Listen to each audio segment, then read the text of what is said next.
As a small biz pro, I saw we roll, using procurement, program, and control. As a small biz pro, I saw we grow, using procurement, program, and control. I'm a businessman, yes, I'm an entrepreneur. Oh yeah, I'm a businessman, yes, I'm an entrepreneur. Oh yeah, I'm a businessman, yes, I'm an entrepreneur. I'm a businessman, yes, I'm an entrepreneur. Oh yeah. Crystal Mitchell, do you have my Good business afternoon, plan? everyone. This is the Business Zone with Crystal and Gilbert Buchanan, your small business paramedic. Hey there, small business pro. How are you doing today, Crystal? Hey. Today is the second day of summer. I know, although yesterday was quite cold. I know. It did not feel like summer It did when not I came at all. when I came out of the class and we got in the car and then I had to head over to the gym. Yeah. Like, this doesn't feel like summer. But it is. But there is so much. Hey, Kamiko, how you doing? The topic today is collective resources. That's right. Yeah. Wow, this week in the news. Really talk about collective resources. Wow. And I was talking to my the young lady that I take my dance classes with, my salsa class, and usually she's pretty even tempered. Yeah. And on Wednesday when I went to class, I was like, "What's the matter?" She goes, "I think today," she goes, "I'm usually able to tune out everything." Yeah. And she goes, "But when I open up my anything on my social media, she's gonna stop watching the news because I can't take it anymore." I know. And now you open up your Facebook, your Instagram, You see whatever all you of get, that on you there. see all this. Yeah. And I know for me, it rocked my soul because kids are very important to me. Oh, yeah. It rocked my soul when I heard that audio of the babies crying this week. Oh, man. That was like, I don't even know what any of this is, but I know this got to stop. It's got to stop. Because we can't, it's very, you try to stay focused on your business and the services and the things that you do. You're treating people like human beings, and other people you see on a big screen, and it's not reality TV. Right. It's not scripted. Right. It is real, treating other human beings like they're animals. I just don't understand. There has to be some penalty. There has to be some penalties. You see what I'm saying? And then the stuff that's going on behind the scenes. Yeah. So I heard yesterday they are pushing back all of the SEC laws and rules and regulations that prevented us, that was put in place after the recession in 2007 and 8. Yeah. So they've pulled all those away. I read that they're eliminating all child labor laws. What? Oh, no. And then I turn around and then I see them hoarding children in the middle of the night off to the unknown. You see that? Now that you didn't remove the child labor laws, what does that mean? You know, that's what they used to do down south in Mississippi and Alabama. You know, they herd off black people in the dark in the middle of the night. Right. They don't come back. They don't come back. You know, so the same thing they're doing with these kids. Right. Exactly. So I don't know. I don't know. And there's some other things they've done. I think they're trying to scalp the Social Security and all of this while all this other nonsense is going on. Yeah. So that you don't. And then you got, I don't know, she must be a dingbat, Melania Trump wearing a coat that says, "I don't care, do you?" when she's on her way to a migration camp. I don't understand. Their days are numbered. I'm telling you, it's unbelievable. Yeah, it's been a trying week. So you also heard that they're trying to. Well, they're not trying. They've ordered that the Department of Labor and the Department of Education is going to combine. Oh, yeah, that was the other one they're going to combine, which really means they're eliminating both of them. And they have nothing to do with each other. No. Nothing to do with each other. But that just tells you that they're eliminating that. That's what that tells you. Crazy. I don't know. I don't know. It's just like rolling it back. I guess that was when America was great. I guess when it had no rules and regulations, and the plantation owners had complete control over everybody. And they could beat them, kill them, maim them, work them down, work 6-year-olds, put babies out in the fields. And that was what make America great again. See what's going to happen. There will be an uprising. There will be. It's heading that way now. Because it can't be anything else. And there's a lot of lawsuits being filed right now also. So one's with the Jeff Sessions, they're suing. His church is suing him. 600 members of his church is suing him for his inhumane behavior. So that's just the beginning right there. So it's like I say, there will be punishment. There has to be. They're going to be penalized because this is inhumane. And on top of that, the World Organization that presides over human rights and all of those types of things, they're going to be tapping in. Because remember, when other countries like Syria and others are abusing their people, they step in, America would step in, and then we will do something. Now it's America that's doing that.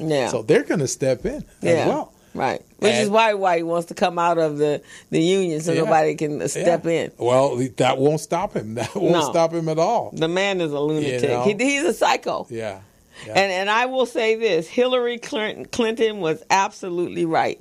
These are the most deplorable, reprehensible people on the planet Earth. Those phrases are going to come back again. They're going to come back because people are going to go, oh, now I know what they're talking about. Deplorable and reprehensible. Good, they're animals. I don't even know what. Maybe they need a. Remember in what is the Christmas movie? Where they Bad Santa? No, when they went and took the Scrooge guy, and they took him back in time to see how bad he was and where he ended up. I think that might need to happen to the whole old Republican Party. Crew of them, it's gonna happen, man. It's something else. Unbelievable. Yeah, it's been a wild, rocky week. Yes. Yes. But my class is going really well. The kids are phenomenal. Good. We had some incidents this week, but they're young. We have generally our classes are more even balanced. We're evenly divided with teens and middle schoolers. So now pretty much this class is primarily middle schoolers.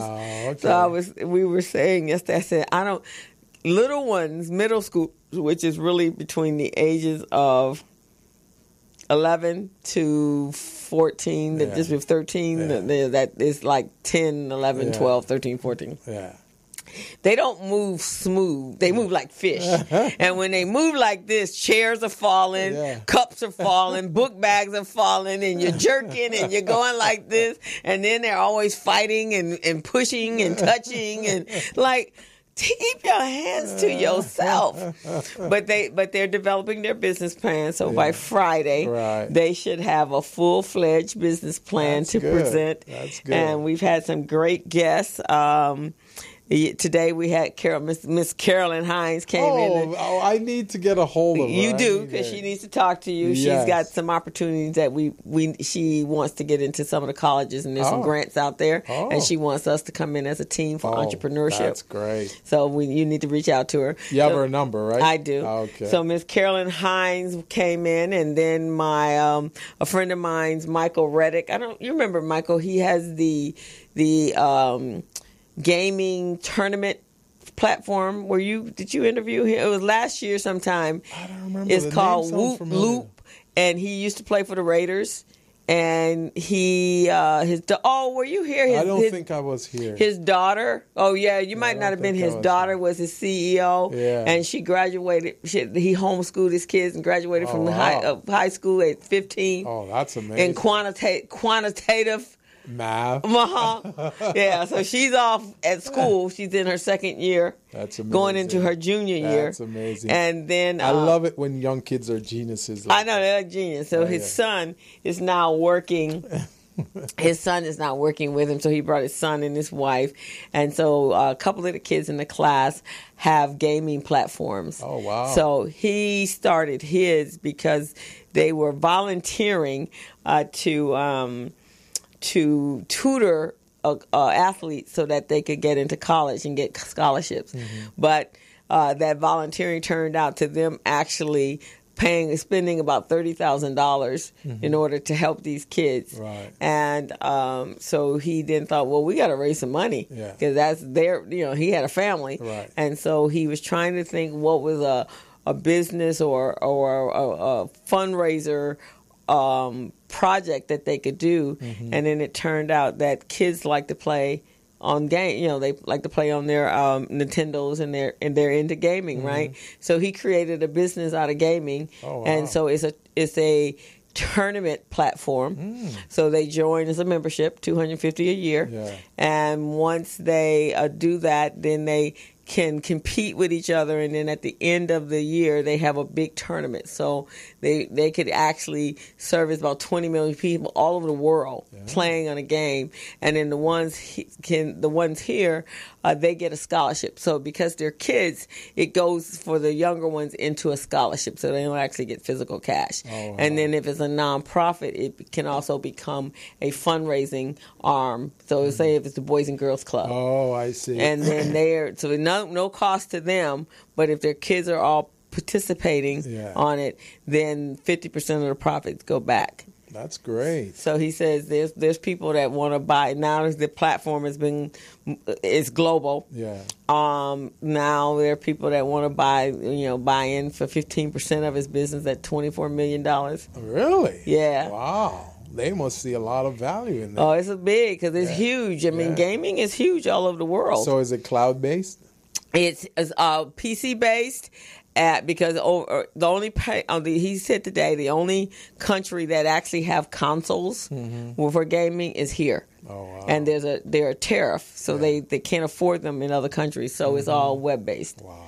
And so they can do it either through PC, PSC, or whatever the one, PS1, PS2, PS3, or they can do it online. Right. So, he came in to talk to the kids, and so they enjoyed that. So kids love those types of things. And we actually have two young men. That's the type of business they're creating. One is to provide cheaper, more affordable consoles, and the other one actually his is tournament based. You know what's amazing? I've been thinking about doing some gaming stuff for entrepreneurs myself. That could be cool. Yeah, because I was talking with Terry over at Vermont Slauson, and he challenged me. He said, why should I use Small Biz Pro? What's in it for me? I mean, when I get on there, is there any bonuses, any points that I get? And I'm going, maybe when people upload their documents or they complete certain sections, I should give them some points.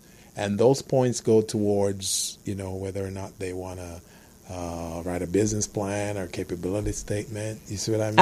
Actually, that's a good idea. It'd be like, that's what Google does when you are using the Google platform, the Chrome platform, then they start. In fact, we've gotten it both on my personal and on the BusinessZone, $150 worth of AdWords. So I got to activate that.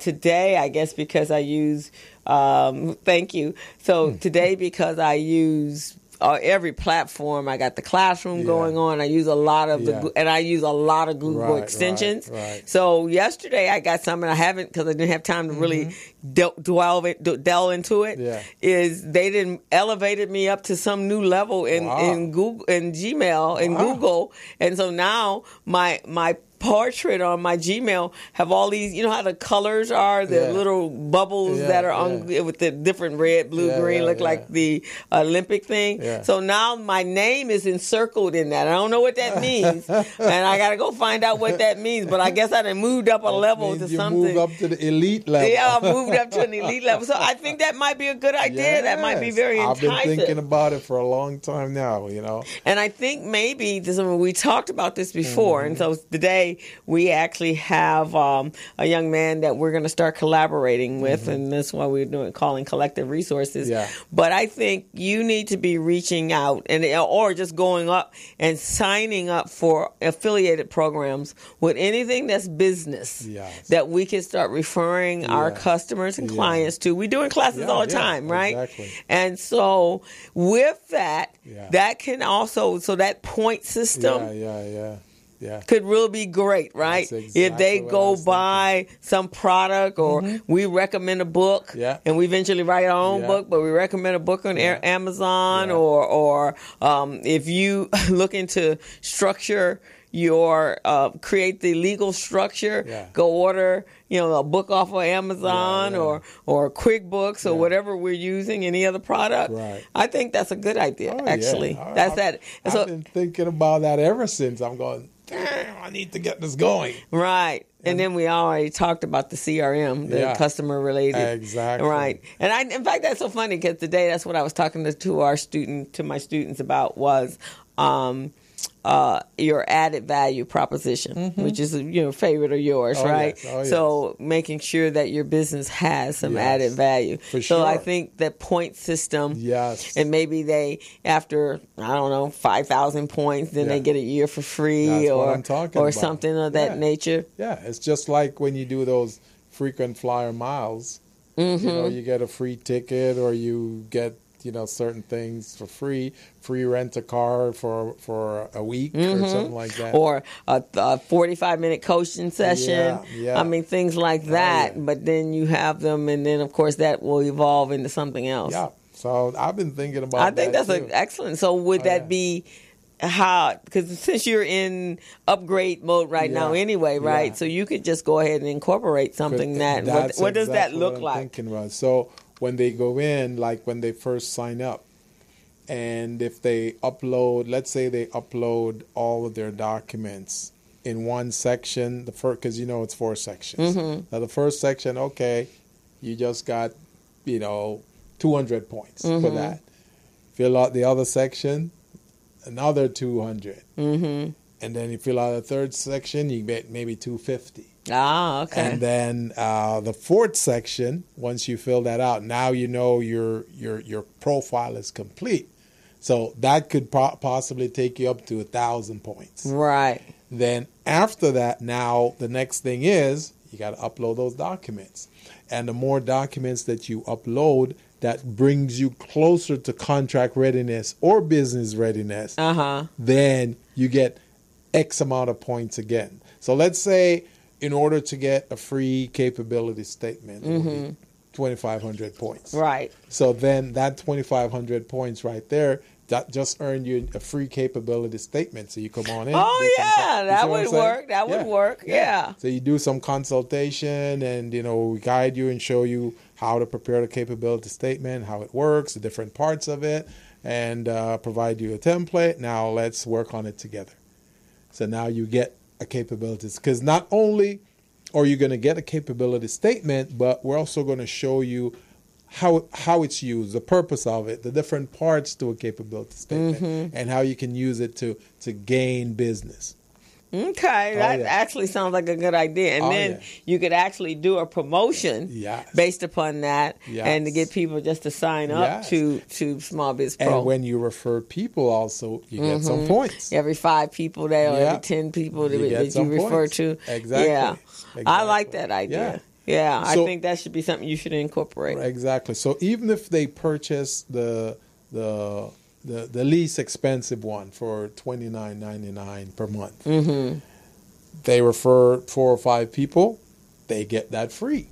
So they don't have to pay for that the gold not the gold, the bronze. The bronze package. Okay. Yeah, and that would entice some people at the same time.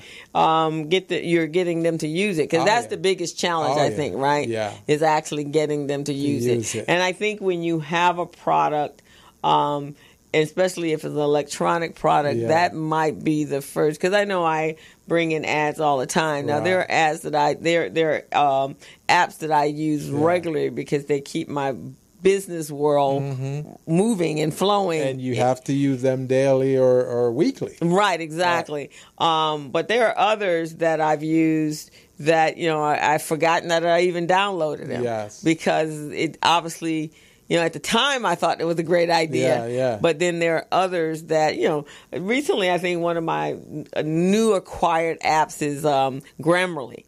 So have you used Grammarly? I haven't used it, but I've seen it. So what it does is, as you're writing, it's letting you know whether it's grammatically correct or if you got a comma in the wrong place and what have you, so you don't have to go back. And it's great. And then you can even go in, and if there's certain sentences you're trying to construct, but you're not quite sure which direction, you can kind of plug it in there, and then it'll give you several choices to pick from, and then you can go. Yeah, so that's excellent. Yeah.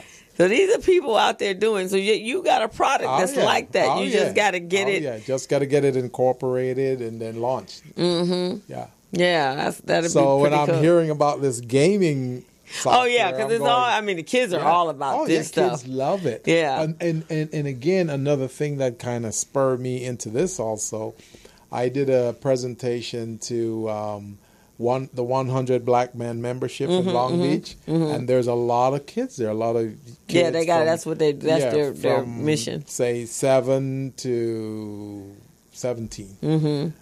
And I presented Small Biz Pro, and they had a whole lot of questions about it. And then when I tell them, they say, "So, can it do this? And how about this? And why can't it do this?" Because they're thinking on their level with the games and all of that. And I'm going, like that. Yeah. Oh, yeah, they do. And that would be actually a kid version of that would be great for their homework and the things they need, especially for that 11th and 12th grader that's getting ready to go. They starting to fill out applications, right? And so they need to. One of the things that they regularly have to have is when they do the FADSA application for sponsorship and scholarships.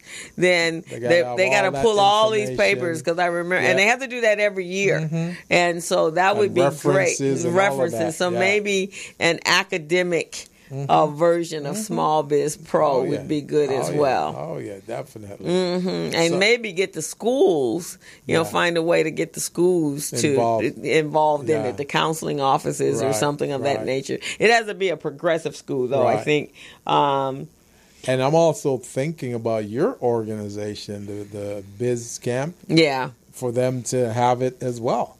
Because if they're writing business plan and they're thinking like entrepreneurs, then a big part of entrepreneurship is record keeping. Oh, yeah. So we got to get them using that too. Right. So now one of the things, hey, Kimiko, I'll give you some apps in just a few minutes. One of the things that we try, and Rhonda was so funny, Rhonda Santaford, she was saying, we think just alike, right? So we're trying to figure out how do we corral everything. And we've taken the camp up to a different level this go round. Yeah. And so one of the things we did was the Google Classroom. Oh. And so it's been great because they already use Google Classroom in school. Oh. And so they're already accustomed to that, right? And so we put the homework assignment in there. The business plan template is there. And this school where we are, KIPP Academy of Opportunity, they have all of the school actually have Chromebooks. Right. And so we're using they're using the Chromebooks there at the school, and so it's all Google Docs. Oh, wow. So it works out perfectly. I think our guest is here, and hopefully they will let him in. So what we'll do then, there he is. We'll go ahead and take a quick break. We'll take a quick break, and then we'll come back and bring our guests on. But just before we do that, we want to acknowledge our sponsors. So one of our sponsors is the Department of General Services. with the state of California. They provide certifications, contract opportunities for small businesses. So if you're a small business and you're trying to, and by the way, if you don't know the definition of a small business, that's any business that generates revenues up to $15 million per year, average over 3 years. And that's if you're a service business, a retail, construction, any of those types of business. If you're manufacturing, then it's not the dollars that you generate, but the number of employees that you have. And that number is 100. So you got to be 100 or less employees in order to be considered a small business with the state of California. And our other sponsor is Recycling Black Dollars, the organization that is the consciousness of the black community, which is really important in today's world. Yes. And we are making sure that you support our own businesses and our own communities it's for the betterment of our communities, a betterment for our children, and our own businesses. We can grow. We have a $1.3 trillion consumer dollar power. Wow. And that would really change some stuff if we actually were supporting one another. Yeah, definitely. All of us would be super wealthy. Definitely. And you know who does that so well is Atlanta and Georgia. They make sure all their dollars are circulating within the African American community. That's great. Yeah, they got a unique situation. They probably will be the one city in the country that won't be gentrified. Well, we need to examine their strategy and their template that they use, right, and try to implement the same thing here. I think so. I think so. So we're going to take a quick break, and then we will be back shortly. And you're on the Business Zone with Crystal and Gilbert. Take a break. Hello, meet Larry. Larry is a general contractor. Larry is very good at his craft, but Larry has a very tough time managing his paperwork because he is busy taking care of his clients' needs. Larry just cannot find his important business documents when needed. Larry is also being passed over for bid opportunities from prime contractors because he is perceived as not ready. He doesn't know where his business license, certifications, insurance, and other key corporate documents are located most of the time. Lucy owns an auto body and collision repair shop and has been using a business management and procurement assistance program called Small Biz Pro to keep her business organized, business ready, contract ready, and bank loan ready. Small Biz Pro is a 3-in-1 cloud-based business management, procurement, and market research assistance system designed to help businesses become business ready, contract ready, and bank loan ready. It also provides back-office operation solutions for small businesses. Lucy is able to stay ahead of her competitors because she uses Small Biz Pro to manage her business daily. Lucy just clicks on Small Biz Pro from her tablet, mobile phone, laptop, or any internet-accessible device for data retrieval, and she's got it. Lucy introduces Larry to Small Biz Pro, and now Larry is more organized and can now find all of his documents and new bid opportunities in seconds. Larry now saves $120 in labor costs for each missing or misplaced document. Just simply go to your web browser and log into smallbizpro.net and register today for a limited 30-day free trial offer. Services start as low as $1 per day. Let's put the competition out of business. Small Biz Pro. If you stay ready, you don't need to get ready. Register now at smallbizpro.net and begin saving money.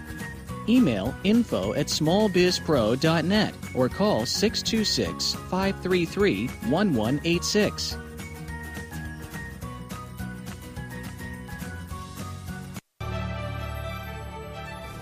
Each year, the state of California contracts for billions of dollars of goods and services. We as a state can and should leverage our spending power to achieve policy goals that help the people of California. One major policy goal we have is to create jobs and grow our state economy. Promoting the development of small businesses within California is a great way for us to do that, because California small businesses are the engine of economic growth. 95% of companies in California are small businesses, and with the right opportunities, these small businesses can grow to become the next Apple, Netflix, or Tesla. So let's all do our part to promote small business development and grow our state economy. Together, we can really make. Hello, meet Larry. Larry is a general contractor. Larry is very good at his craft, but Larry has a very tough time managing his paperwork because he is busy taking care of his clients' needs. Larry just cannot find his important business documents when needed. Larry is also being passed over for bid opportunities from prime contractors. We're back on the Business Zone with Crystal and Gilbert Buchanan, your small business paramedic. Hello, small biz pros. Hope you guys are maintaining, managing, and doing an assessment on your business. Tax season just ended, so now it's the second phase of your business that you should be looking at. Today we're going to be talking about resources, managing and leveraging resources and using it in a variety of different ways. And we've got a very special guest here today that's going to help to share some of that information with us. And Crystal, who do we have in the studio today? We have Mr. Jason Douglas Lewis, and he is the publisher of a new local paper called the Los Angeles Standard newspaper.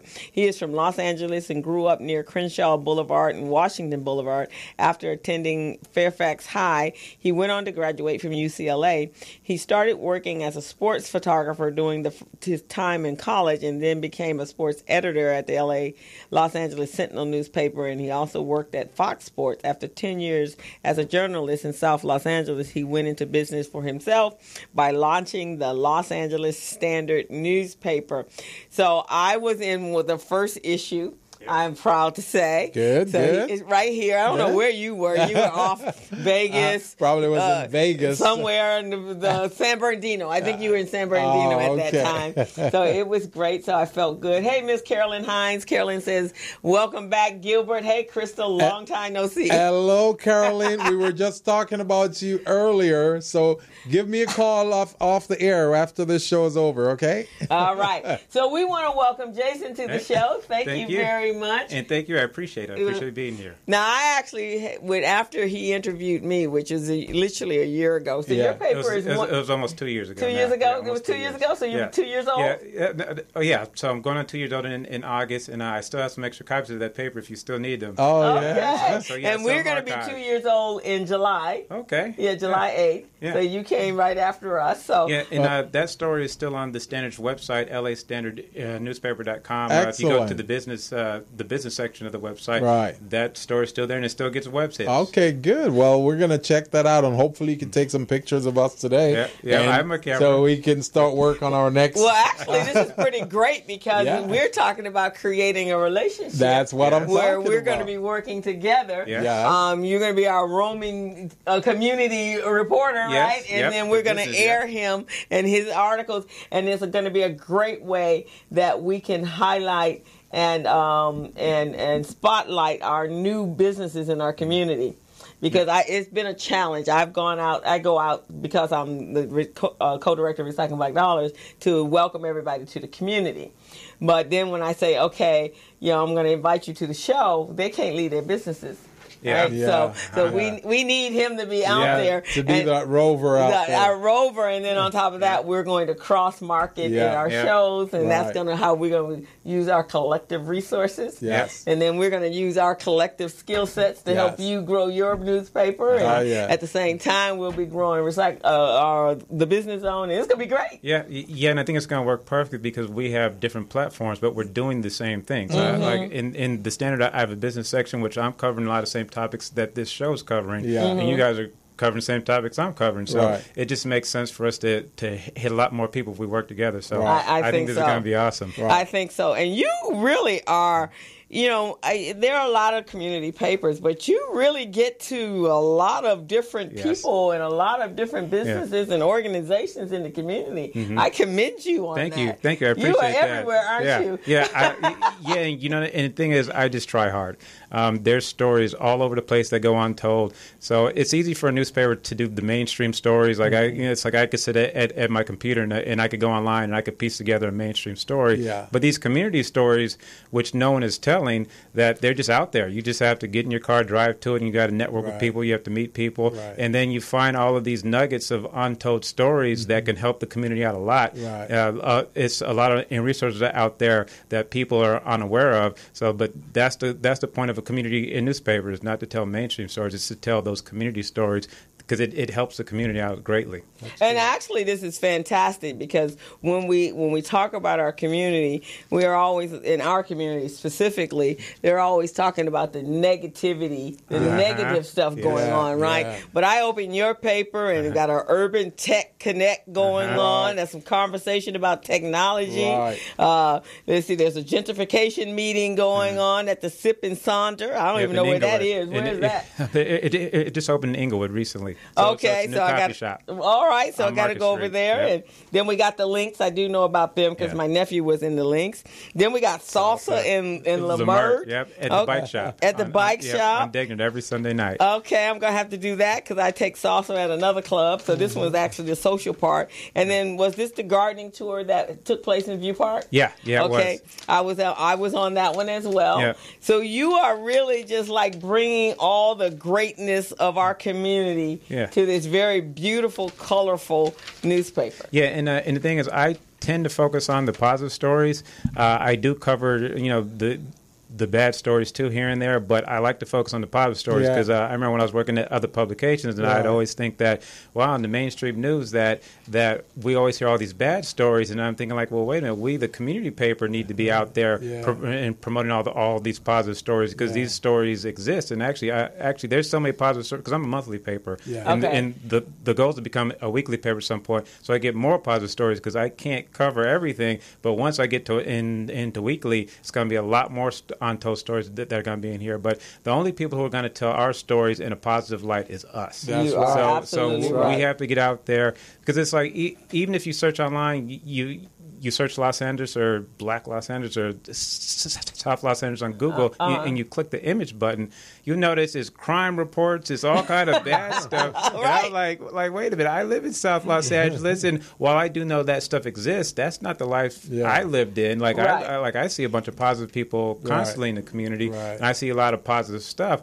So we need a newspaper that's got to tell those stories. So I gear it toward the positive stuff, and a lot of people in the community have told me, like, they've thanked me saying that there's so much positive stuff I was unaware of, but that just, I think it strengthens our community that we have this type of stuff, opposed to always telling the bad news. I agree. So how do you get some of your stories? Okay, wow, there's a lot of different ways I get stories. The secret ways? Yeah. All right. We won't let you give away the secret sauce. It's not a secret. It's just it's hard work, and because I've been working as a reporter or a writer in this community and for 10 years. So I've networked a lot. I've met a lot of people. So a lot of people contact me with stories, and then when you start to write stories, you hear about another story. So I'm telling this person's story, and they tell me about a secondary story, so then I go do that story. And then if you're always in the community, you just stumble on stuff. And then then I go to the neighborhood council meetings, and just in a 2-hour meeting, you come away with like 2 or 3 different story ideas. Good story, actually, a lot more story ideas than that. So you just attend the community meetings, you talk to people in the community. Let's say for sports-wise, I know I go to the local high schools, and actually sports, education, arts, and entertainment, I just call the local high schools, and they got all kind of stories. It's just networking and being on the grind and making the phone calls, but people contact me with stories all the time. With that being said, I would like us to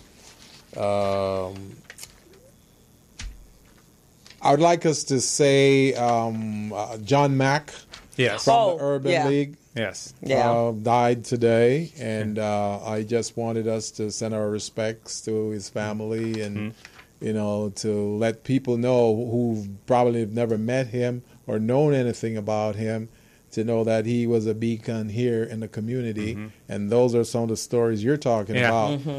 So I woke up this morning and I saw it on the news. I do the biz camp with Rhonda. Yeah. So at 5:00 this morning, when I was heading to the gym, I got a text from her because she worked with him. Yeah. For many years. And Bonnie Jeter Thomas, who we're doing the biz camp, the youth biz camp, the junior biz camp together. She was actually his administrative assistant and then his right arm. And then my uncle, who was part of, he's 85 now, and he worked with John Mack when Urban League, before they were in the building around the corner. He worked with he developed the LEAP program. So the LEAP program was a $5 million program that the Urban League had where they helped pre-prepare contractors to get their contractor license. So they did all of the pre-prep before they went to take their licensure, get the licensure. Right. So there are many and construction workers who are now retired or just recently retired that have contributed their license to my uncle and the Urban League. Yeah. And that program also is the reason they bought that building around the corner. Right. So my uncle is tied to him, and so John Mack was the president for 36 years. Rhonda was telling the kids today. Wow. And so he is a beacon and an icon. There's so many people who when they came out of college and was looking for a job, that's where we all went to Urban League. Right. Yeah. I remember taking a typing test over at the Urban League, and then so many people have walked in, and I do a lot of collaboration with the Urban League. So there, some people forget that I had worked for RBD and not for them. Yeah. So it was pretty sad. There were a number of Urban Leaguers in the house today with the kids. The program that I do, the Summer Biz Camp, is an Urban League product. And they've been doing it for 13 years, and I came on board as a certified instructor 4 years ago, or a couple years ago. And so, we're heavy with heart. My sister works with Teresa Mack, so that's his daughter-in-law, his son's wife. And so this morning we had to send our condolences to her. So it's a great loss.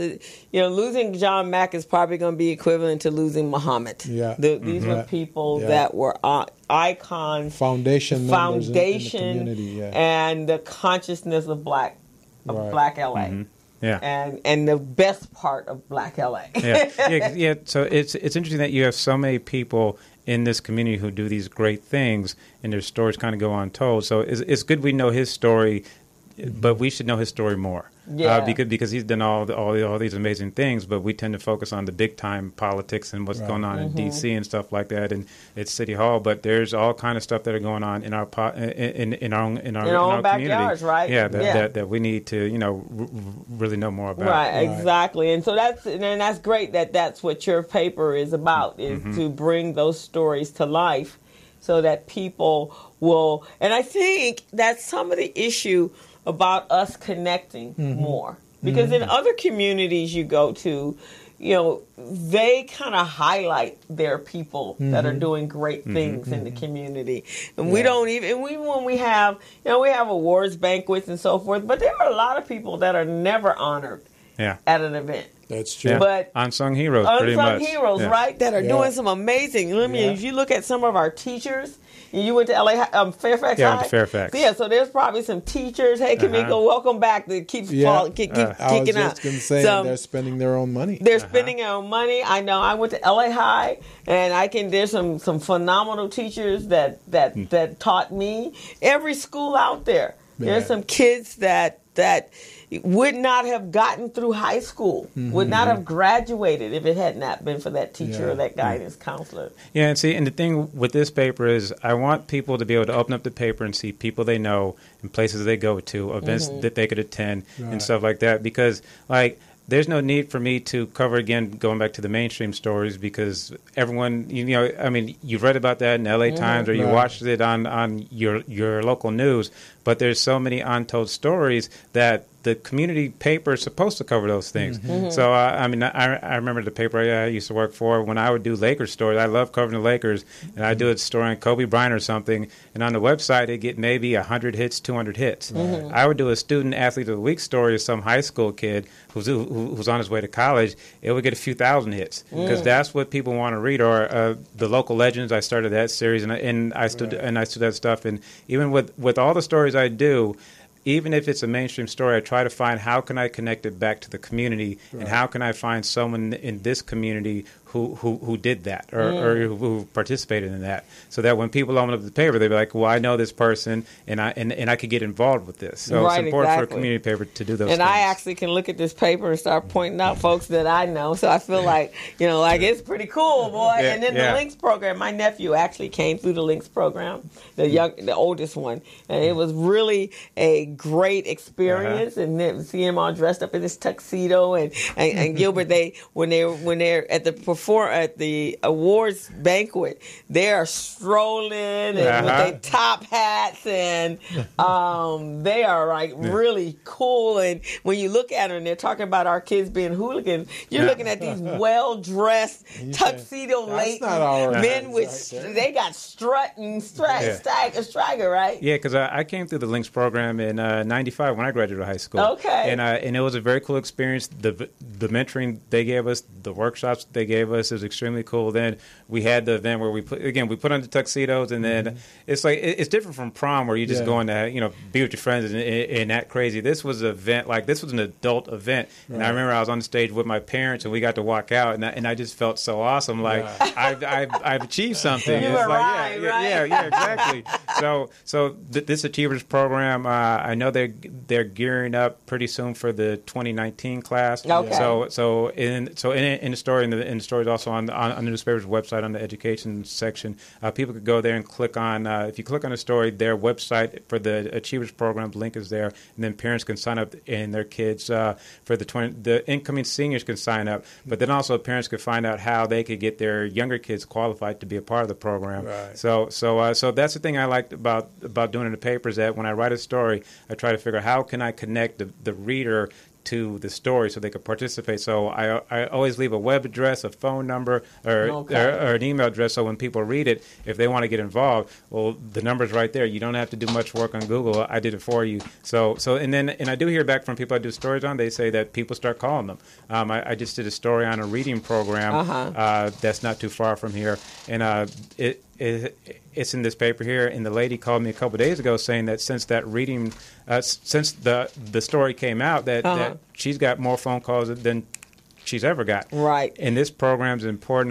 The education section is probably the next page. Next page. But right here. Here. The NCNW helps improve children's reading efficiency. Yeah, that's fantastic. Yeah, because we know. I mean, in the studies show, I guess in the state of California, the numbers are pretty bad for African American children. They're below the state level. I don't know the exact stats, but we're not doing good. But we have a program like this that's free, and that's a big thing. It's free. Just sign your kid up, and then you have this organization that's giving free tutoring, and they're helping kids with their grammar, with their reading skills, with their writing skills.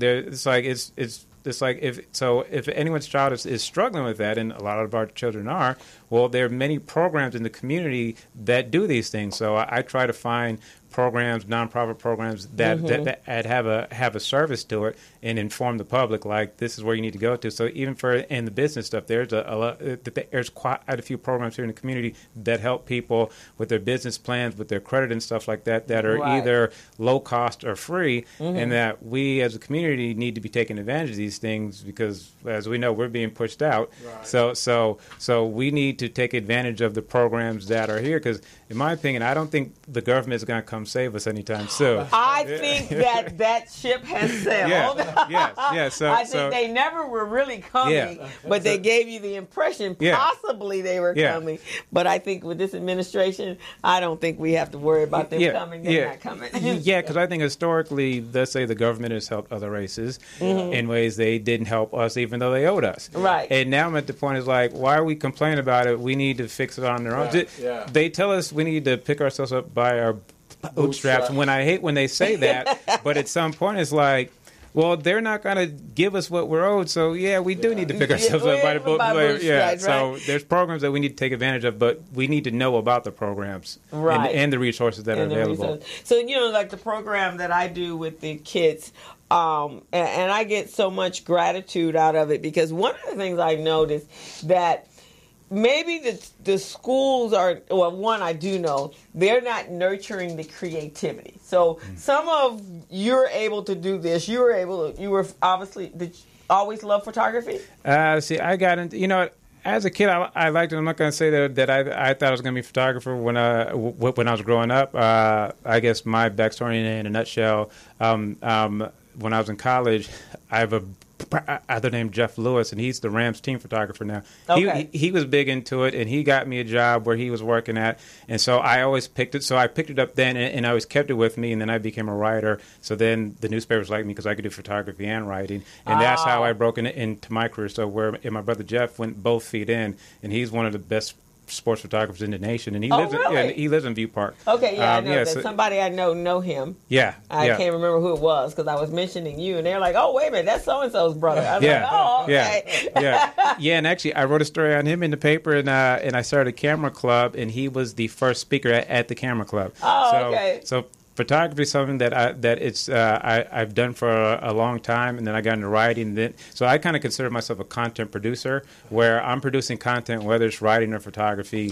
So that's why the pictures are so great. Yeah, because you actually are a photographer by original trade. Yeah, I take about 90% of the pictures. Okay. And the thing is, with a lot of community papers, and I look at community papers around in the nation on a consistent basis, that a lot of community papers just go on Google and just take pictures and just put it in. Yeah. And usually when which is technically stealing, but anyway, but the thing is, when you take a picture off of Google Images, it's a small file, and then they stretch it out in the paper, and it looks bad. So my thing is, when I'm doing a story, a lot of times the people I'm doing a story on will tell me that they'll send me a picture. I'm like, no, I will come and I'll come take it picture. Because I'm not trusting what you're going to send me, and I don't want to go on Google Image and steal a picture. So it's easier. I can guarantee a high quality picture if I go and take it myself. Okay. Actually, you probably would, down the line will be, I don't know if you know Ian Fox. Yes, I know him very well. Actually, we have the same birthdays. Oh, do you? Yes, okay. Ian and I. So, Ian just recently came out with his book.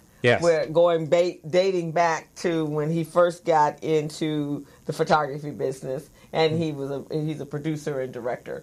So he has a book of all the celebrities that he's engaged with over the time. Yeah, because it's interesting. I bump into him often, and we've always talked about doing a story, and we just haven't gotten to it yet. So the Ian Fox story will be in the Standard, but he's busy. So and I'm busy, but every time we see each other, we're like, hey, we got to do that story. Right, exactly. So now it's on record. There's got to be a story on it. Ian, you're going to have to do a story with it. Yeah. And Ian was actually the photographer for Muhammad Nasruddin when he started Recycling Black Dollars 30 years ago. Okay. So we've been talking about a tabletop book that can be a contributor from him and the other photographer Samir that's out there.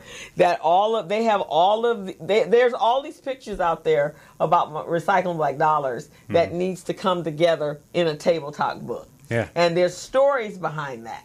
So, because if you talk to anyone and you say Recycling Black Dollars, they're like, oh my God, Muhammad was, and they all have a Muhammad story. So he and I talked about that when I actually got a chance to interview him on the show as well. Yeah, see, and he's another person in the community that has done great work for years that certain people know of him, but the masses don't. The masses don't know what he truly does. He's an unsung hero that needs his shine. So at some point with me and him link up, he's got to get his shine, and we're going to blast all over the place, and hopefully maybe make some mistakes. Well, he's already a star locally. He's a star locally, and he's at every. And if you want to know about an event that is going on in Los Angeles, or you missed, you just need to go to his Smug Mug, and you will see everything going on in this city. He is one of those 411 kind of guys. Yeah, he's really pretty cool.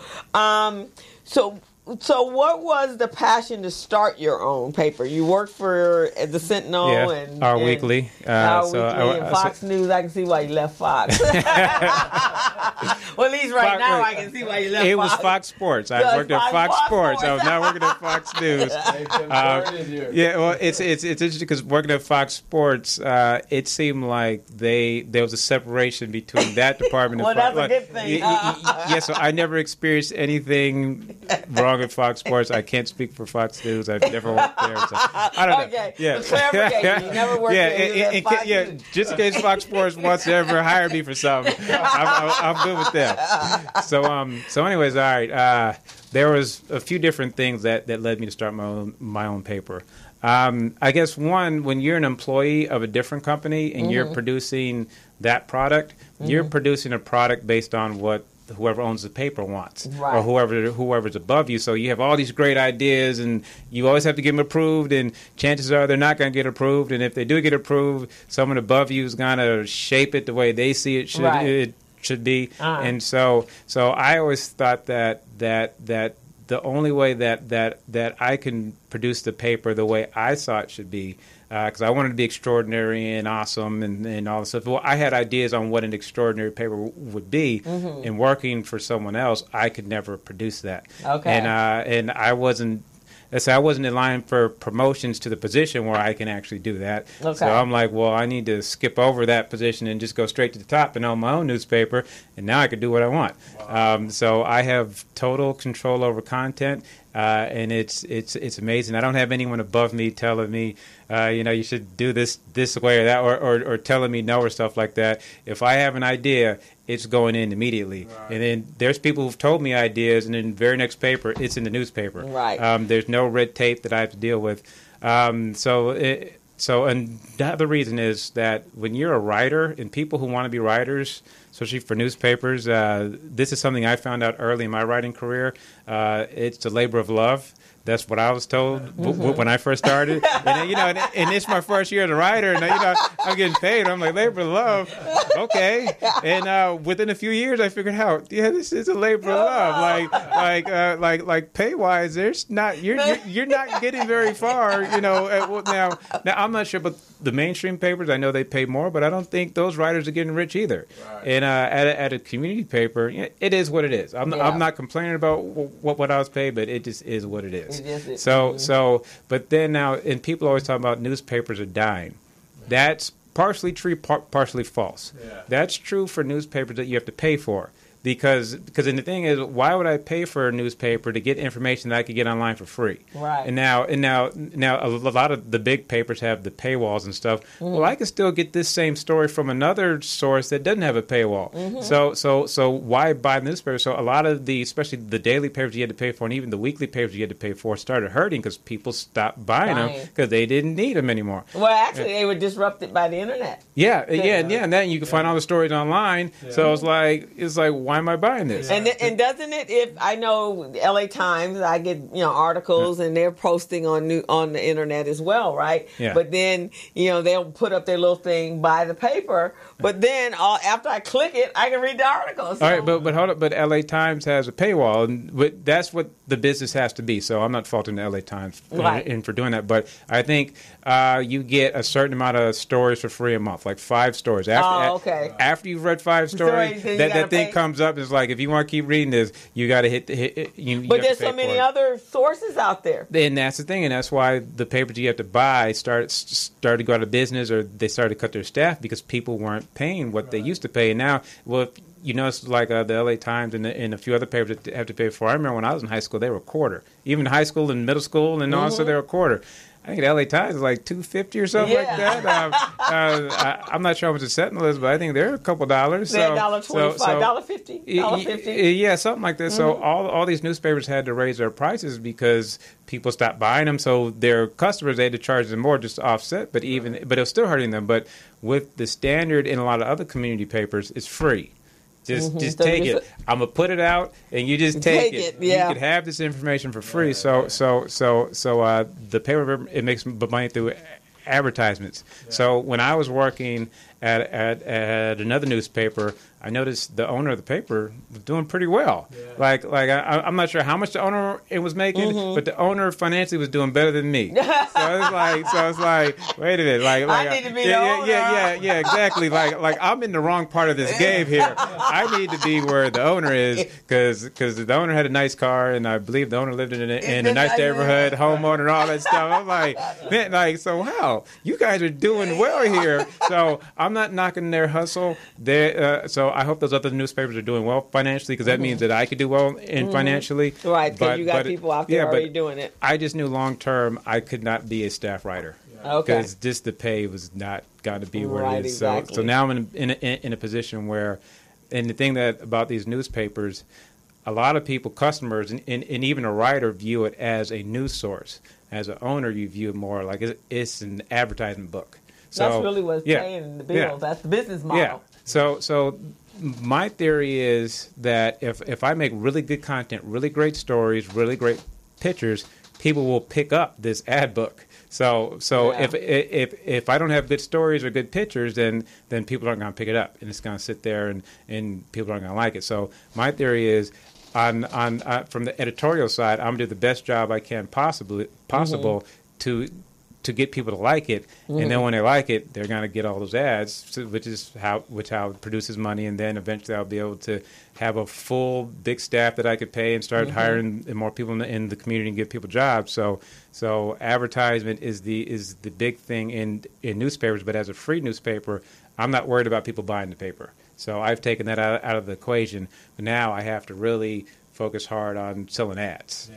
Okay, so we're going to segue to a break, because then we're going to come back and talk about that part of the business model and how do we get, there's some free programs out there that you can be able to hire people, and then some apprenticeship programs to introduce more young people to writing and journalism and photography, and how we can get you some help without it having to affect your bottom line until you're ready to affect your bottom line. So we're going to take a quick break, and we'll be right back. Hello, meet Larry. Larry is a general contractor. Larry is very good at his craft, but Larry has a very tough time managing his paperwork because he is busy taking care of his clients' needs. Larry just cannot find his important business documents when needed. Larry is also being passed over for bid opportunities from prime contractors because he is perceived as not ready.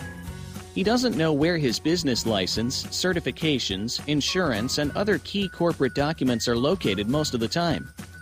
Lucy owns an auto body and collision repair shop and has been using a business management and procurement assistance program called Small Biz Pro to keep her business organized, business ready, contract ready, and bank loan ready. Small Biz Pro is a 3-in-1 cloud-based business management, procurement, and market research assistance system designed to help businesses become business ready, contract ready, and bank loan ready. It also provides back-office operation solutions for small businesses. Lucy is able to stay ahead of her competitors because she uses Small Biz Pro to manage her business daily. Lucy just clicks on Small Biz Pro from her tablet, mobile phone, laptop, or any internet-accessible device for data retrieval, and she's got it. Lucy introduces Larry to Small Biz Pro, and now Larry is more organized and can now find all of his documents and new bid opportunities in seconds. Larry now saves $120 in labor costs for each missing or misplaced document. Just simply go to your web browser and log into smallbizpro.net and register today for a limited 30-day free trial offer. Services start as low as $1 per day. Let's put the competition out of business. Small Biz Pro. If you stay ready, you don't need to get ready. Register now at smallbizpro.net and begin saving money. Email info@smallbizpro.net or call 626-533-1186.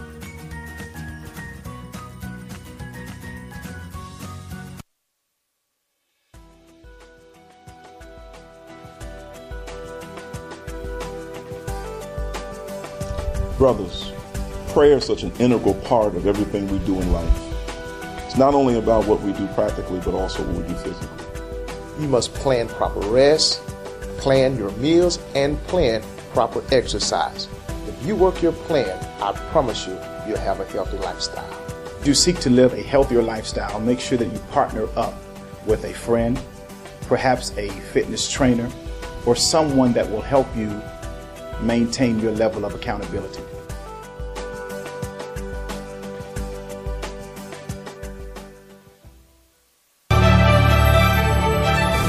Each year, the state of California contracts for billions of dollars of goods and services. We as a state can and should leverage our spending power to achieve policy goals that help the people of California.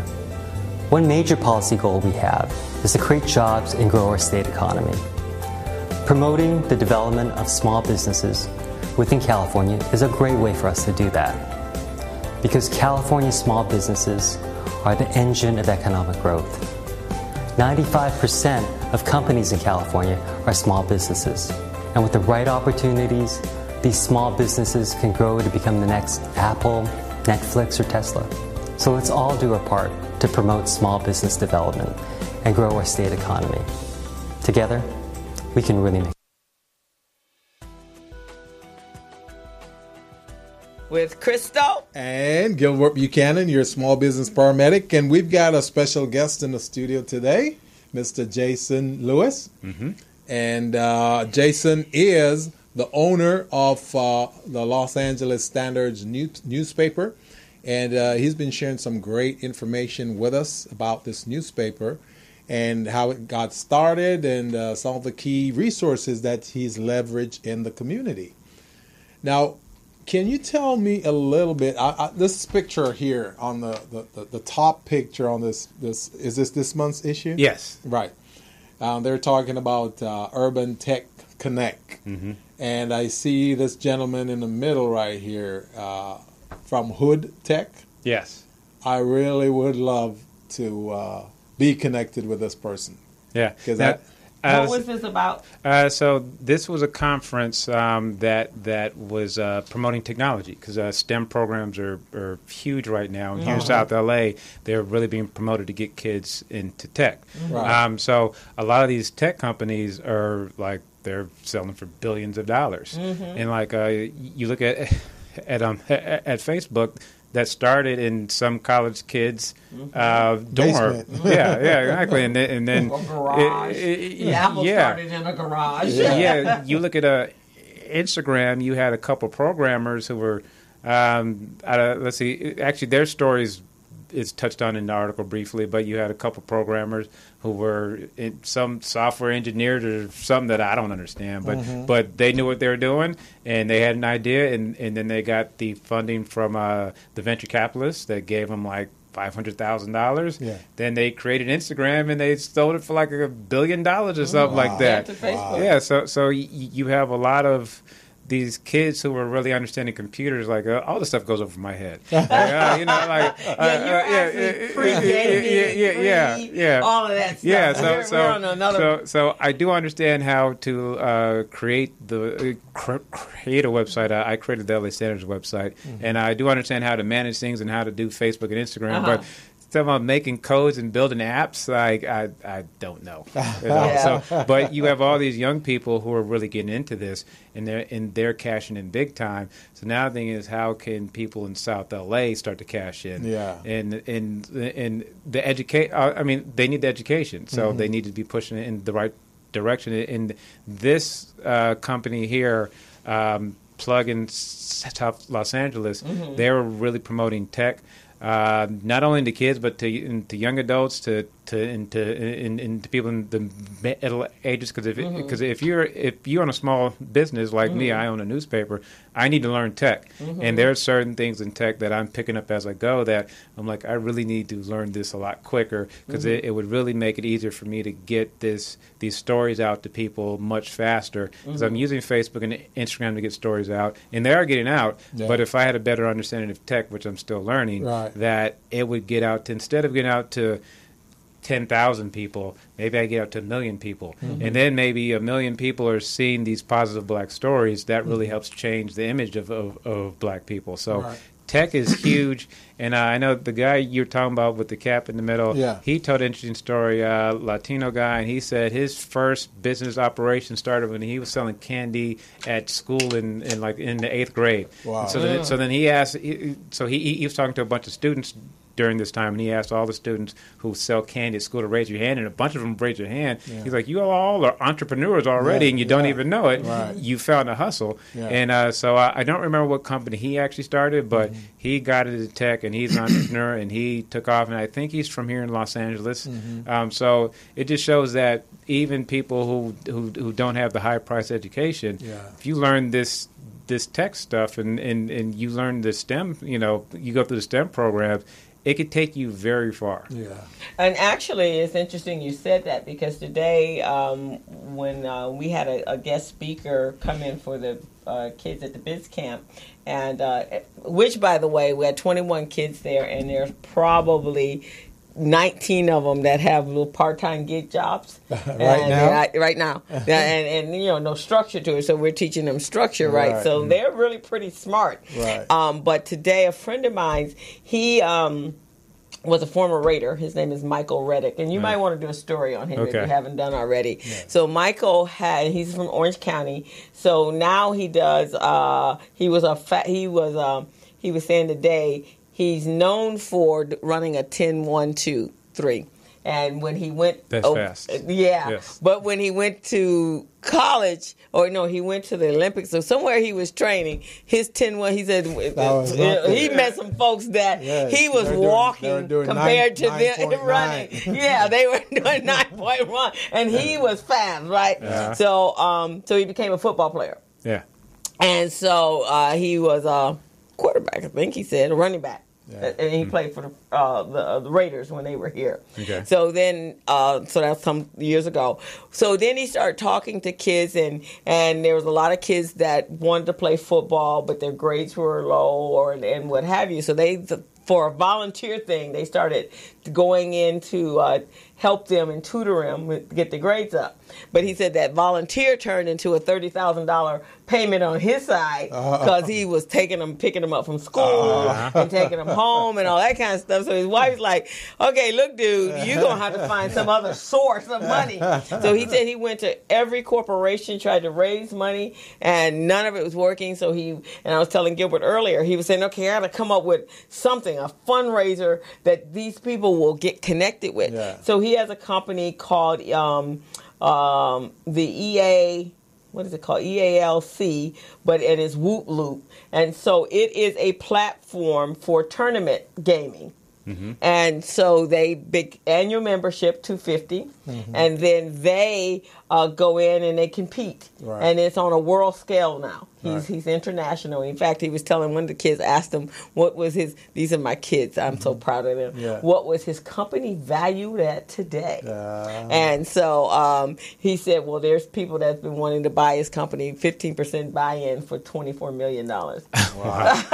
Okay. And he did this. He started this about 5 years ago. I met him a couple of years ago. Okay, I need to connect with him then, yes. You need to connect with him. So he goes around to organizations. So not only is it a platform, and the money that the kids are earning is going towards scholarships. Mm-hmm. So they've partnered up with universities, and they can get their points add up until they can get a scholarship at a school.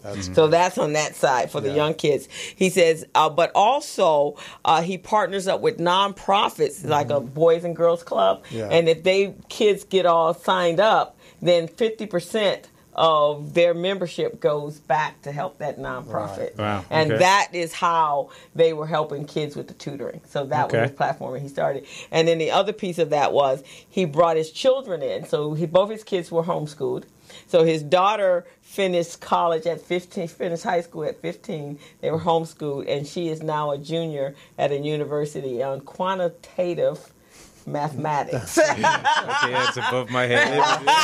And his son above your favorite. And so she was I just write stories. That's all I do, write stories. And she was the CEO of the company, and now the son is reaching out and bringing in groups too. And so he's also working in his dad's company, and the mom works as well. So I'll give you this information so you can write a story, because there's a big story there. Yeah. But those are our unsung heroes, right? But these kids are amazing, and if you give them that encouragement for creativity, they take it. So we got 2 gamers. One is console.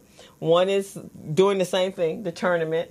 Then we have a young lady that's a vegetarian. She wants a bakery and focusing on vegetarian and vegans. Yeah. We have a young Filipino young man. He wants to create a family-style restaurant that serves international food, so people will understand everybody's culture. Oh, that's great! And then we have some, designers' own clothing line, message T-shirts. So some of these kids have got these some kids are amazing. Writer, one young girl, when she wants to write books on children books and make them audio and get them more encouraged to read. And they come up with things that we don't even think about. Right, exactly. Because in their minds, that's how they see it. They say, why can't we do this? And well, maybe I should come up with a solution to this problem, but we're not thinking that way, and it's amazing. Yeah. Just like you had last year, you had this one. Oh, the young lady, Hannah. Yeah. Hannah did urban gardens. Right. They were food. They stood about 5 feet tall, and they probably were about 2 by 2, and they grow in your backyard. And she was going to put 5 stacks, and they actually produced like 20 pounds of produce. That was her idea. She was 14 years old. Is she around here? Yeah, she's Melanie. All right, that's the story I'm going to do next. Right there. Yeah, she's an awesome young lady. That's how I get stories right there. I can't even do an interview. You just gave me a story. Actually, you gave me like 3 or 4 stories already. And then it turned out, so she was in and she created this whole, and I have her video, so you can see her presentation. Yeah. And so then earlier this year, I saw an article in Fast Company, and this guy has taken a whole factory, an empty warehouse, and that's what he's done, is created. He got investors to come in and invest in. And so for her, our next level of the Biz Camp is now bringing the investors to the kids, and even if they're small, on a small level, $5,000 to get them going. Now, she could have started her business with an investment of $2,500. Wow. And she would have been able to produce at least 100 pounds of food. For starving anybody, right? Amazing. Fruits and vegetables, produce, right? Yeah. So that's what we need to encourage, is for our kids, technology, entrepreneurship. There's some kids out there. We have a kid, here's a story for you. Young kid, he was a street painter, artist, or graffiti. His name is Skylar Gray. And Skylar was 7 years old when he decided he wanted to paint. And his father saw, okay, well, I don't know anything about marketing, but this is what I do know. The more people you know, the better at it, better off you will be. Yeah. So he made sure that Skylar got a pristine art history education. He took him everywhere. And then he started taking him to gallery opens. Skylar knew more than the artist, adult artist. And he was 7, 8 years old. Yeah, that's amazing. So Skylar started painting pictures, street art. He does about 50 pictures a year. His very first, he had a set of 4. They were 4x4s. He put them on Instagram, and Skylar made $4,000 off per painting. Wow. He was 14 years old. See, that's it. Exactly. I wish I was thinking about that when I was 14. I was just watching sports. Right. And so now Skylar actually travels around the country. He Get the Game. And then Gabe introduced him to, there's a celebrity jeweler out there. So one of his pictures has got Mickey Mouse, and the jeweler took the picture and put it in the base of his watch. It's a platinum watch with diamonds encrusted. And so Skylar's picture, and then they had a big art opening. Wow. So now his painting, that's impressive. His painting is just off the chain. Yeah. See, and he's like 16 years old. That's the key thing right there, is to get connected with influencers. Yeah. And those influencers will help to promote your product and your service. Yeah, now that's the thing. At a couple of events that I've been to over the past few months, this Urban Tech Connect in particular, they had venture capitalists. Yeah. Now, I'm still kind of learning about what venture capitalists do. I'm sure you guys know more about it than I do. Yeah. But from what I was gathering is that a lot of small companies, especially in the African American communities, don't really know what the venture capitalists do. But apparently they do. I mean, I guess they invest in your company and give you the resources to really take off. Because a stat I heard last night, and I've heard this in the past too, is that a lot of small companies, especially African American companies, have one employee, the person who owns it, and then and that's why those companies tend to struggle or don't take off, because one person is doing all the work. And then another stat I heard is maybe 6 months ago, a guy was telling me that companies that have 3 or few employees produce about $60,000 a year. Companies with 10 employees produce like $900,000. Yeah. The stat was something like that, but it just goes to show, like, when you have resources to pay employees, then people could do a bunch of different stuff. But when you have one employee, you're trying to do everything. You're limited. You remember we talked about this? Exactly. Yeah. So now there are programs, and before we went to break, so there are some programs out there that for 3 months they will pay everything for an employee, including workers' comp, and your job is to apprentice them, teach them your business. And then after that, if you decide you like them, and you can have as many as you want. If you're a for-profit, it's 3. I think if you're a non-profit, it's 6 months or 8 months or something. And then after that, they will, for another 3 or 4 months, I believe it is, they will pay you $500 toward their salary. Really? Yeah, okay. A month. I need to take advantage of that. Right? I'm doing too much work here, so yes. You gotta have a storefront, though. Yeah. Okay. I have office. Okay. Yeah, and then there's an apprenticeship program out there that you can get some tax credits and benefits for teaching and training other people, or you could create a nonprofit arm of that and then get some funding as well. So now, like Felicia, that owns the studio here, she's going to create her nonprofit, and she's going to start teaching and training young people to be podcasters, and then how to monetize their podcast. Okay. And eventually, her goal is for them to run the studio. Yeah. That's amazing. Yeah, and then we could tell our own stories. So so then people who are just out here kind of playing around on Instagram and Facebook, they could do it in more structured fashion, and then we could really tell our own stories. Right, exactly. So you combine those, and then you meet somebody who maybe has been in the newspaper business, and they done gone off and made all this money. It's like, okay, I like what you're doing, right? Yeah. And then they become one of your benefactors, or at least pay for salaries and stuff. So those things out there are happening, and these young kids, because these opportunities used to be in high school, you could be on the school newspaper. Yeah. So I asked the kids this week, in fact, I was like, so how many are you on the school newspaper? They're like, we don't have a school newspaper. But that's how you learn, right? Yeah, exactly, that's where you learn to write on a paper and go out and do your whole journal. They don't have newspaper. They don't have that in school. Yeah, because I remember at Fairfax, I think we had one. Yeah, I think you did. I think I saw it a couple times, but I never thought, I'm going to go write for the school newspaper. It never really occurred to me. Yeah, they did. Time. Yeah, but I think we did. Yeah, I think Fairfax, in fact, when I came here, LA High, it was between my sister and brother went to Fairfax, and they had some of the classes that I wanted, because when I left New York, I had Latin, I had many foreign languages, and I couldn't get it at LA High, only Spanish and French. But if I had gone over to Fairfax, I could have got Latin, Italian, and German, and whatever else I wanted. Because we're a great school. You were a great school. You were a great school. Yes. But they didn't have a lot of that at LA High. But now none of those schools have those kind of programs. Yeah. But Byron Allen came from your school. Not Byron, the one that just bought.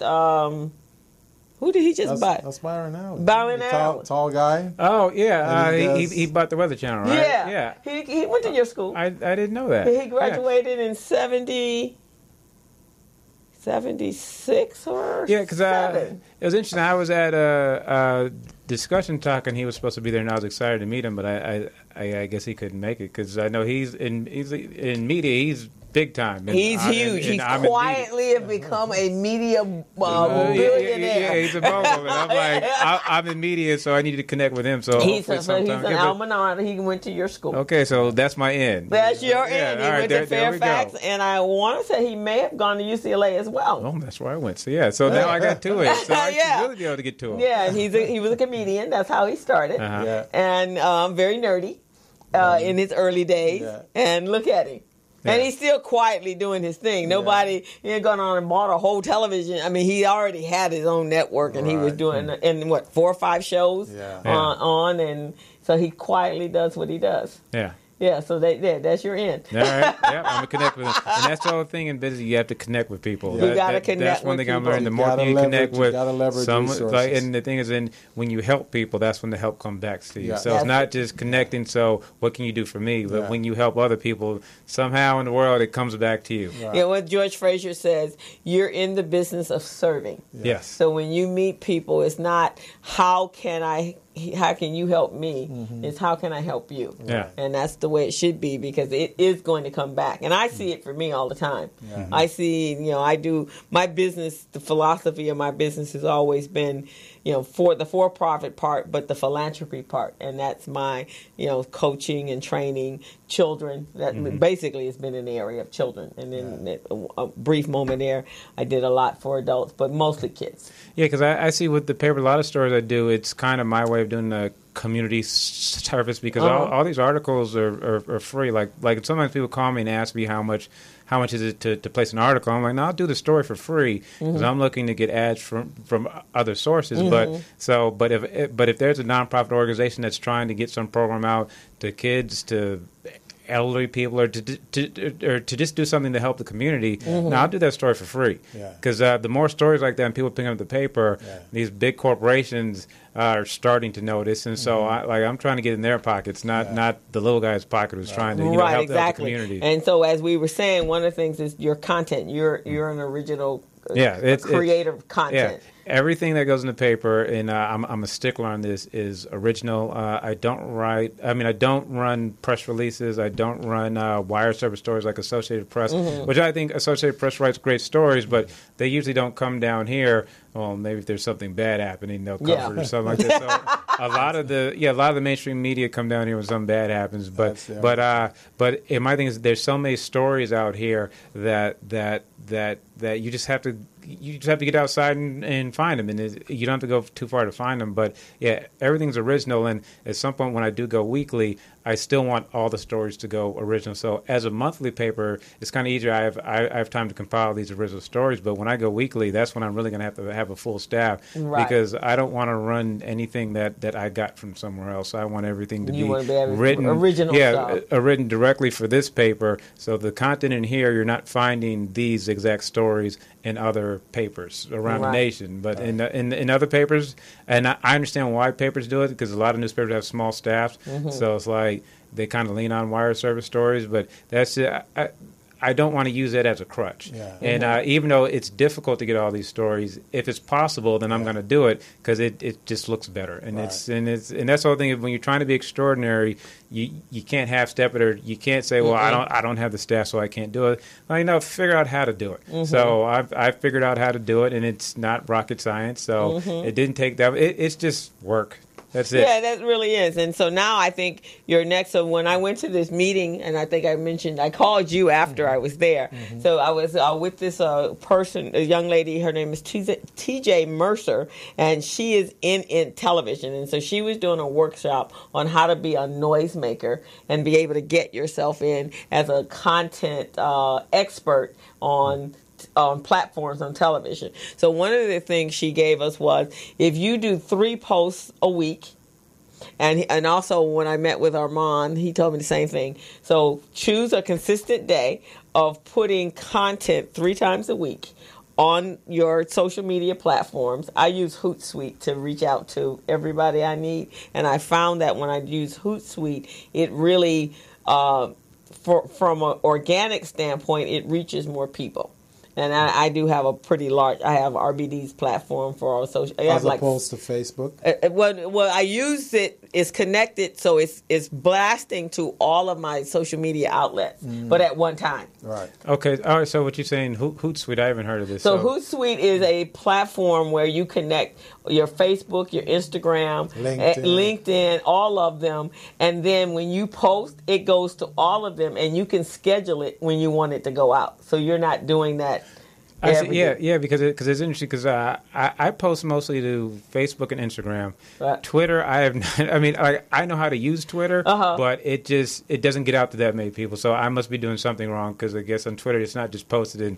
You got to follow. You got to be a follower, and you got to be very strategic about the people you're following. So in your case, you need to be strategic with the people that are in media, right? So and because they're posting these tweets, that's why the man in the White House does what he does because he's the following, right? And as they start to see your content, your original content, then they start responding to it and then they want to follow you. So one of the things that TJ Mercer mentioned was something called newsjacking.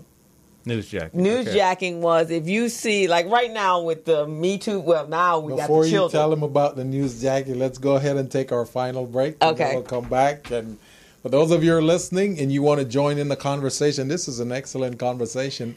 You may want to call us at 323-293-3375. That's 323-293-3375. You're on the Business Zone with Krista and Gilbert Buchanan. Our special guest is Mr. Jason Lewis. Take a break.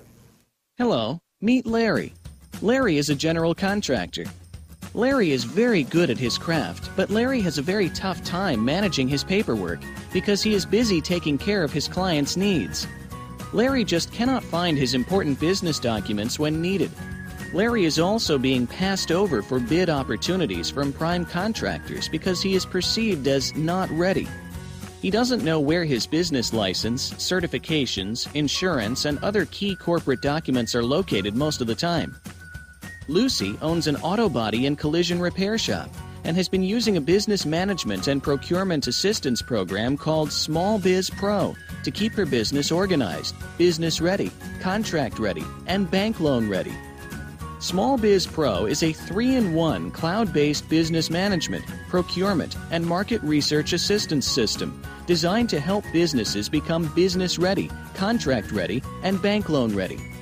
It also provides back-office operation solutions for small businesses. Lucy is able to stay ahead of her competitors because she uses Small Biz Pro to manage her business daily. Lucy just clicks on Small Biz Pro from her tablet, mobile phone, laptop, or any internet-accessible device for data retrieval, and she's got it. Lucy introduces Larry to Small Biz Pro, and now Larry is more organized and can now find all of his documents and new bid opportunities in seconds. Larry now saves $120 in labor costs for each missing or misplaced document. Just simply go to your web browser and log into smallbizpro.net and register today for a limited 30-day free trial offer. Services start as low as $1 per day. Let's put the competition out of business. Small Biz Pro. If you stay ready, you don't need to get ready. Register now at smallbizpro.net and begin saving money. Email info@smallbizpro.net or call 626-533-1186.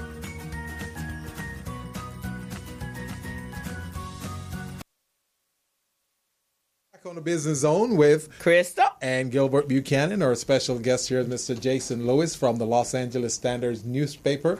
And we're learning so much about media and newspaper and leveraging resources. And Crystal, you were on a great topic just before we went into break. Newsjacking. Exactly.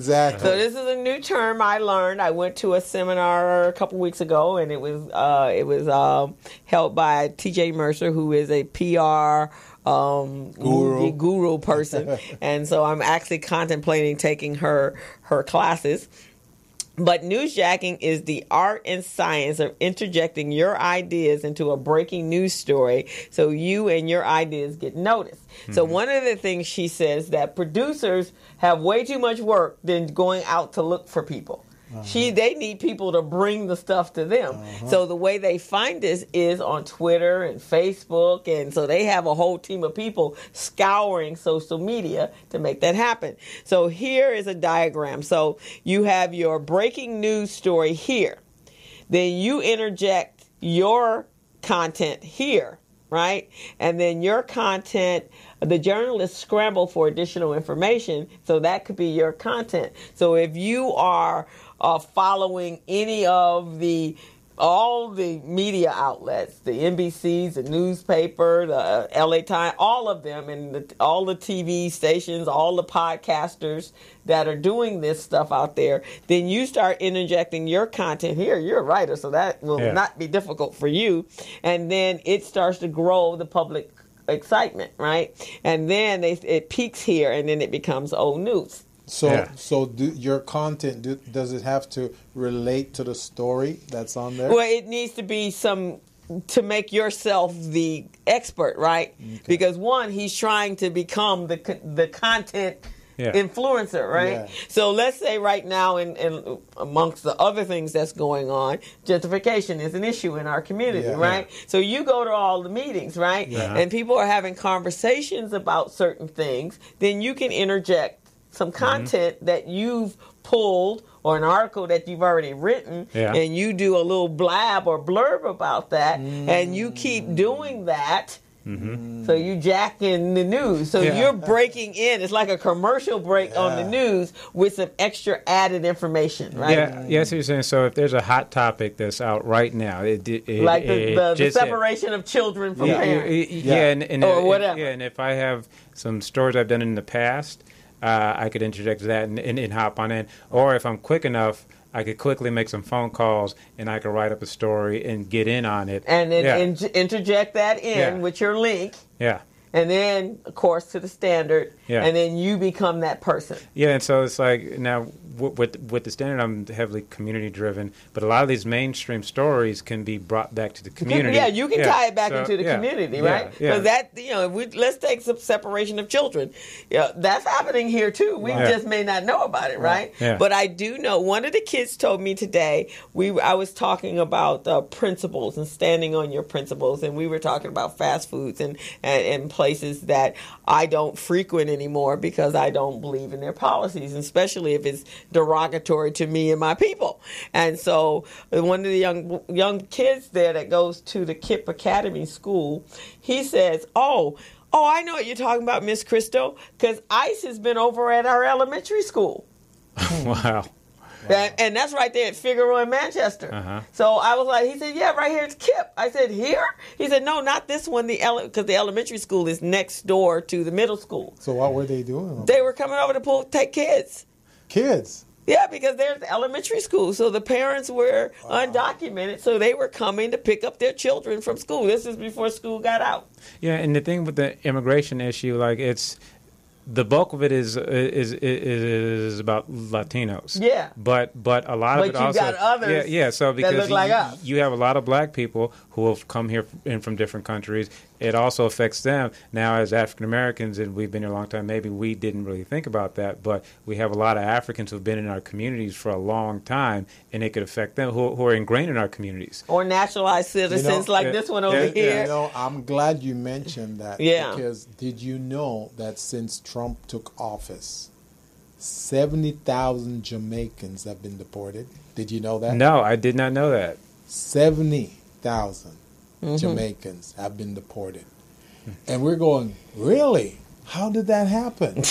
But what they do is they go out, just like with some of these folks, they go where you hang out and, where you conduct business, and they just round people up. And whether you're legit or not, they put you in there and then figure it out later. Are you legit? Okay, all right, you go. Are you not legit? Okay, you stay. You see what I mean? Well, actually, Haitians, today I saw on Facebook that they are revoking the green card status for Haitian population that's here, and they will have to go back to their own countries by 2019. That's what they do. They target certain groups, and they do that to them. Mm-hmm. So that's why I've been telling people that just because you hear them talking now about just the Latino, it's not just the Latino. No, it's any person of color. Exactly. Any person of color. And that's why we all need to galvanize, come together. And, one of the things that I've been saying is that vote these people out. Do not vote for them in the next election. Mm-hmm. And show them that we're more powerful than they are. Mm-hmm. You see what I mean? Yeah, so that's how you tie that in to our community, right? Because that's not a story being told right now. Yeah, because it's interesting. I've heard of that story loosely spoken about, but I've never actually seen someone write it. Mm-hmm. But again, there's a lot of Africans or people of other color who are in our community, who are not only in our community, they're ingrained, and we know them personally, and we have no idea how they're being affected. So that's another story you guys just gave me. So, right. So when we think of so most people really think of the immigration is about the Hispanic population, but it isn't. It's about anybody that's immigrated here. Right. And Trump actually said this: anybody that has immigrated to this country that's non-white. Yeah, that's so that's Asians, that's people of color, that's Africans, that's Canadians. You know, Canadians actually now, especially that he's mad at what's the face at the president, the prime minister. So he's probably kicking them all out too. Yeah. So basically, and I said this when I first heard it. That's prejudicial, though. When you said when he said "Make America Great Again," there was only one time America was great to them. That was when that was when there was slavery. They were earning unearned, unlabored, they had straight cash, right? Because they had free labor. Right. Yeah. And that was when we were slaves. Yeah. And they had complete control. Yeah. No one told them what they could do with their property. Mm-hmm. And that's when America was great for them. And you could also think another time it was great for them, I guess we're saying. We're talking about white people. The Caucasians, those Caucasians. In the 1930s through the 60s, they were passing out home loan like it was Halloween candy, and they were doing suburbs, and we weren't getting any of that. So I guess if you were a white person living that time period, it was also great because the government was backing your home loan. Right, exactly. And they got everyone except people of color out of poverty. Right. And so I was telling Gilbert earlier today, so doing all of this with the separation and all the other distraction that's been going on, they're rolling back any of the SEC rulings and laws that kept them from doing illegal stuff on Wall Street like Madoff. Mm-hmm. So they didn't push that back.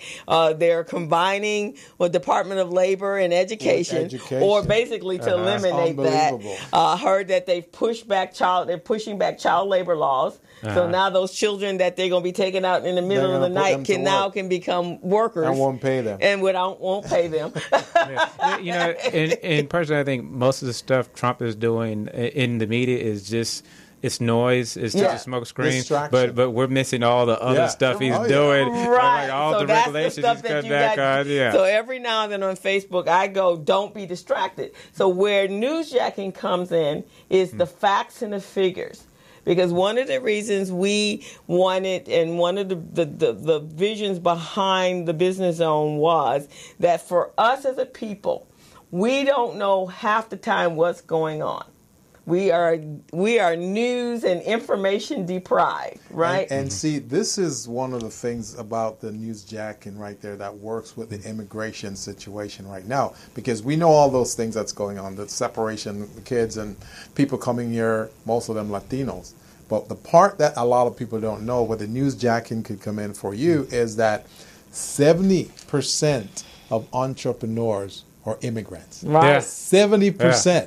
So that's where the newsjacking part could come in and say, immigration is not such a bad thing. Right. Because those folks, they come here, they're not getting any jobs. So they have to create their own wealth by forming their own business, becoming entrepreneurs. And 70% of those entrepreneurs are immigrants. Yeah. Yeah, so that's what a new jazz. So that's how you could actually get connected and start building one for the paper, and then you become a content influencer. So now the ads, right? Yeah. Or tying in product or something, or of the big HP or what have you, and tool, whatever, however you can think. You know, you're a writer, so you can get creative when you see a big news that's breaking, and then tying it back to the community. Yeah. Yeah. So that was what I learned in fact, when she told me that, I was like, okay, this was worth me skipping tennis. Because I'm going to pass this stuff on and I'm going to use it as well. That's how I look at it too. You know, if I see where the information like you're sharing with me can elevate us, I'm going, oh, this was good. Right. And then the other thing that Armin told me, so I met with another person last week. Thank you, Najee. One of the other things that I was told last week is if you post 3 times a week consistently, Monday, Wednesday, Friday, or Tuesday, Thursday, whatever, Saturday, he says eventually it starts to move you up the rank in the search engine optimization because you constantly have content. Yeah, because the thing I do post about 3 to 4 times a week. Yeah. I don't have a set time, but maybe I need to start doing that. And that's where Hootsuite would come in because you can schedule it. So like that's what I was just going to say. So on Friday, like I always, because my time schedule, I got so many jobs. Yeah. So I use Hootsuite. When I know by Thursday, I know who's going to be a guest on the show. So I put together my little flyer. I use a program called Canva. Put my little flyer together. Now all I have to do is just upload a picture, and because my design is already there, and then I put it in Hootsuite and I schedule it to go out 5 times, from 8 o'clock in the morning to 5 o'clock in the morning to 3 o'clock on Friday afternoon. So it does its own little thing, and it's going through my Facebook, RBD's Facebook, the BusinessZone Facebook, Instagram, and Twitter. Mm-hmm. And so it goes to those 5 different resources till it finally gets populated. Great. And then on the show itself, I boost it. So we're breaking it up into, I edit it. Takes a little long time, but edit it. Then I put that on. So that's what Armin was telling me. If you got 3 30-minute sessions on, just put those up, and Monday, Wednesday, Friday, and boost them.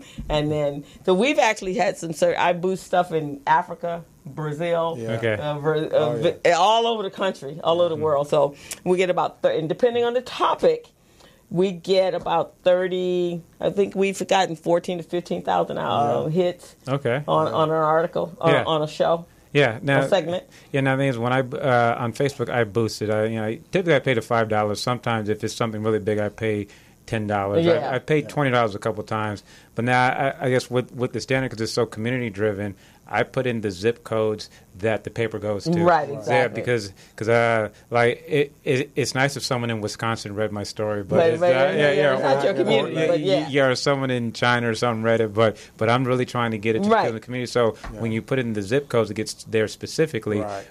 But I guess if there's some other stories, and I've thought about that, I want to get to other parts of the nation or around the world or something like that, and I could just change the zip codes, and it goes to where I want it to go. Right, so exactly. And Facebook has been very good for me because I see these stories. When I boost it, I get the web traffic immediately. Yeah. Instagram is decent, and again, I have to figure out how to make Twitter work. With Twitter, it could be your news jack. Yeah. Yeah, it seems like Twitter is things that are happening in the moment. Right now, real-time stuff. So that'll be your newsjacking section. Yeah. Because that's where people are responding immediately. So you can just connect it to a link. Yeah, because as a monthly paper, most of my stories are feature stories that I need them to last. So because it needs to last the whole month.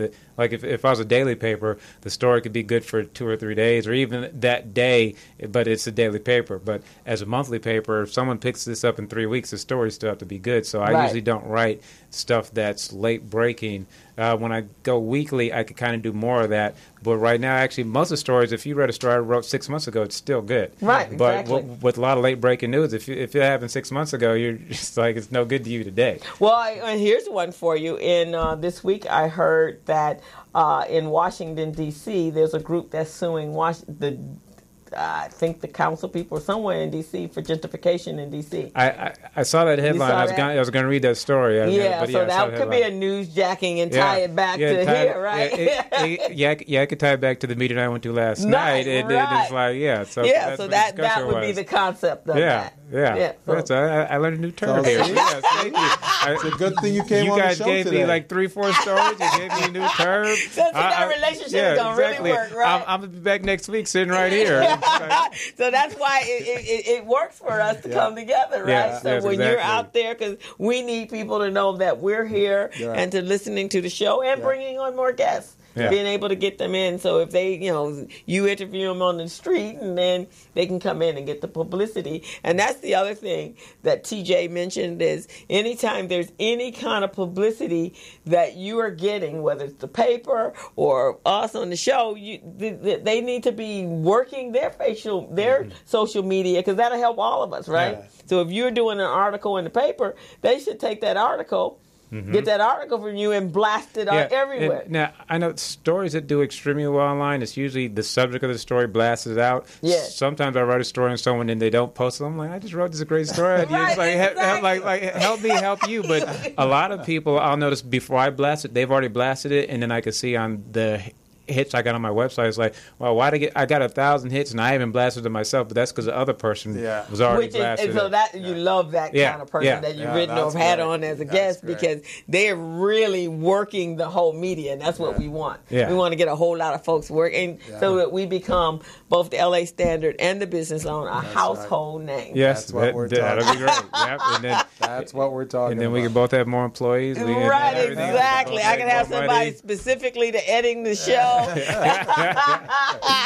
got someone doing the social media. You're not going to be doing all that stuff anymore. Right, exactly. I want to be doing all that sort of stuff, and we have guests just coming at us from everywhere. And we have a producer. Yep. Right, Laurent?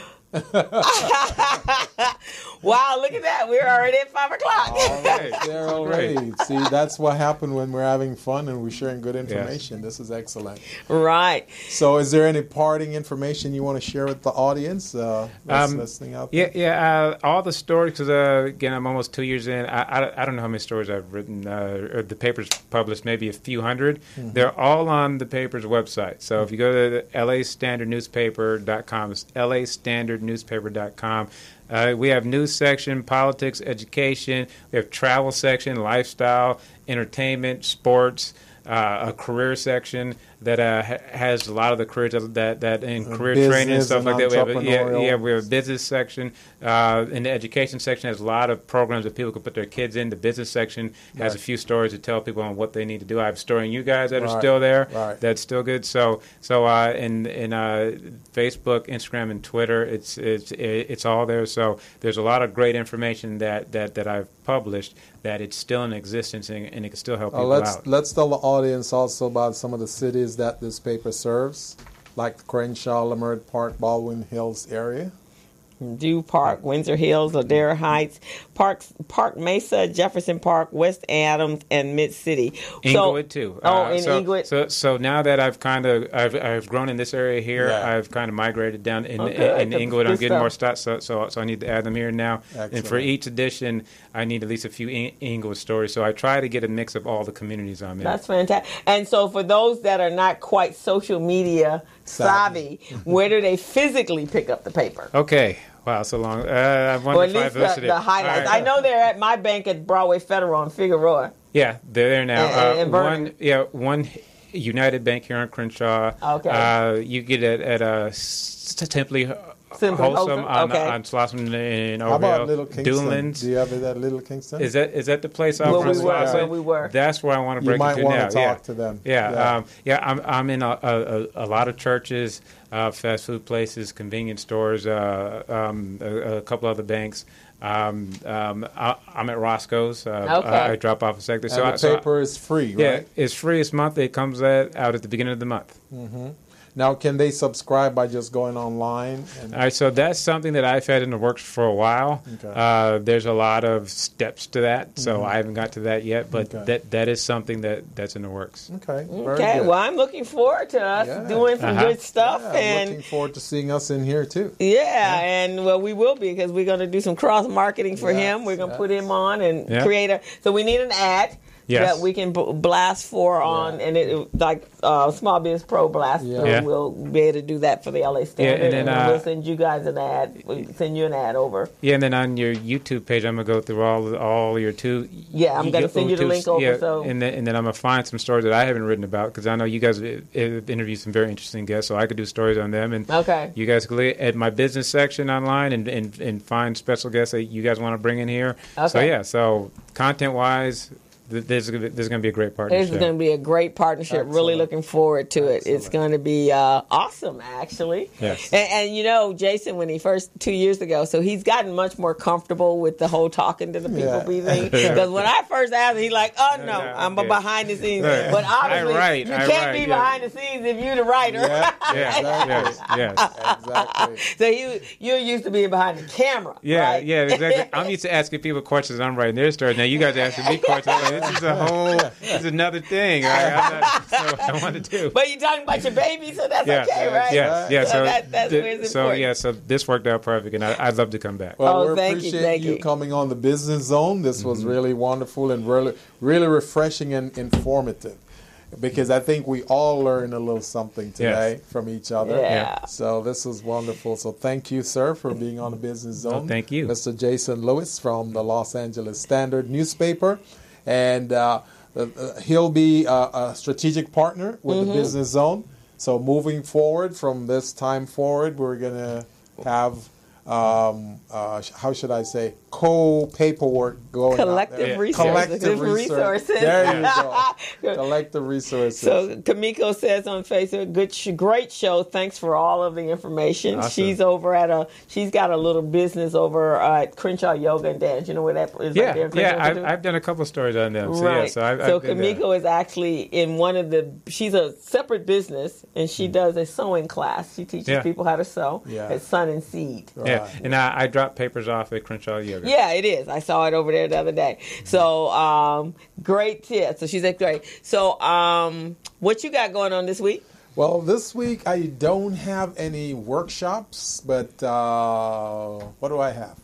I'm in regroup mode, so I can get ready to do my Vegas thing again. And if I'm working on a contract, and if that works, then in 2 weeks, I'm going to start doing a labor compliance project down in Los Alamitas. So, okay, cool. Yeah. And I have next Friday afternoon, and you might want to come by, or you might even want to come by during the week. Our kids are going to be presenting their businesses. So the judges will, on Friday the 29th, there. So we're going to have Don's going to have to be your co-host on Friday. Yes. So they're going to present their businesses, the 21 of them, and then we're going to judge, and then we're going to have the actual full graduation at USC. And then we'll select our top winners, and then they'll be compensated. So they get $750 for first place, $500 for second, $350 for third, and then they get to do a fast pitch. And for every child every young entrepreneur that has participated, they get $200 for participating in the camp. Okay, I'll be there. So it was an awesome camp. You're gonna videotape it? We will videotape it. We have all our major sponsors that have supported the camp will be there, and as judges as well. And then I go away to the Power Network Conference with George Fraser. Before you go away, next Wednesday, you have graduation.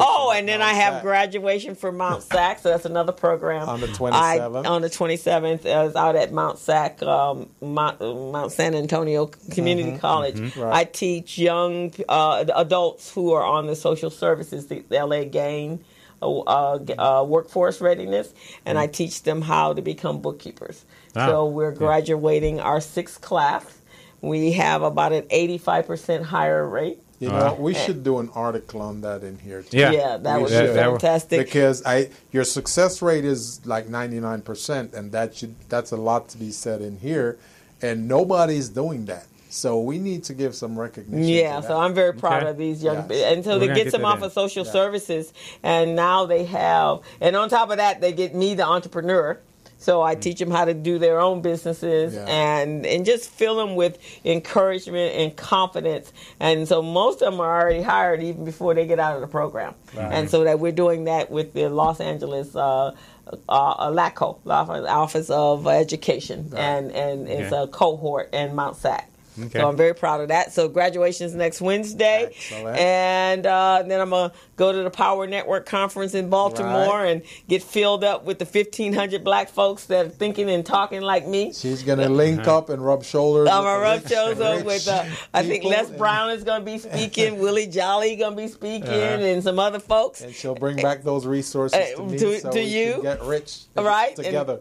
And then I come back and I got another session for the Biz Camp. And by July 30th and 29th, I'll be dead. But then I'm going to Vegas at the end for some little rest and relaxation. That's a good place to go. Yeah. So we're ready to turn out. Well, the week is over and the show is over, and we want to wish everybody a great weekend and everybody on Facebook for tuning in. Thank you for listening, and we will see you next Friday at 3 from 3 to 5 on the Business Zone. We're out. We're out. As a small biz pro, so we roll, using procurement, program, and control. As a small biz pro, so we grow, using procurement, program, and control. I'm a businessman, yes, I'm an entrepreneur. Oh yeah, I'm a businessman, yes, I'm an entrepreneur. Oh yeah, I'm a businessman, yes, I'm an entrepreneur. I'm a businessman, yes, I'm an entrepreneur. Ooh, yeah. Crystal Mitchell, do you have my business plan? Just review the pages of my marketing plan. Crystal Mitchell, do you have my business plan? Just review the pages of my marketing plan. Got my capability statement, yes, I'm ready to go. Got my balance sheet, my P&L, my statement of cash flow. I'm a